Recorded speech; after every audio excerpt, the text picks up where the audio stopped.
দক্ষিণবঙ্গে ঝড় বৃষ্টির দুর্যোগ, শিলাবৃষ্টি ও কালবৈশাখীর তাণ্ডব দেখা দিতে পারে।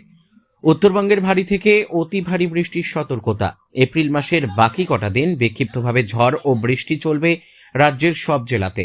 দক্ষিণবঙ্গে আজ কালবৈশাখী ও শিলাবৃষ্টির যুগলবন্দী। দক্ষিণবঙ্গে আজ ও কাল সাময়িকভাবে দুর্যোগপূর্ণ আবহাওয়া বেশ কিছু জেলাতে।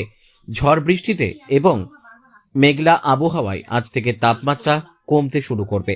চলতি সপ্তাহে 3 থেকে 4 ডিগ্রি সেলসিয়াস তাপমাত্রা কমতে পারে। আজ বজ্রবিদ্যুৎ সহ বৃষ্টি, শিলাবৃষ্টি এবং সঙ্গে 50 থেকে 60 কিলোমিটার গতিবেগে দমকা ঝোড়ো হাওয়া বইবে বাঁকুড়া এবং পশ্চিম মেদিনীপুর জেলাতে।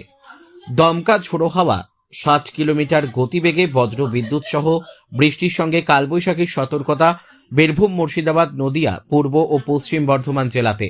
কলকাতা সহ দক্ষিণবঙ্গের বাকি জেলাতে মেঘলা আকাশ, বজ্রবিদ্যুৎ সহ বৃষ্টি এবং দমকা ঝোড়ো বাতাস 40 থেকে 50 কিলোমিটার হতে পারে।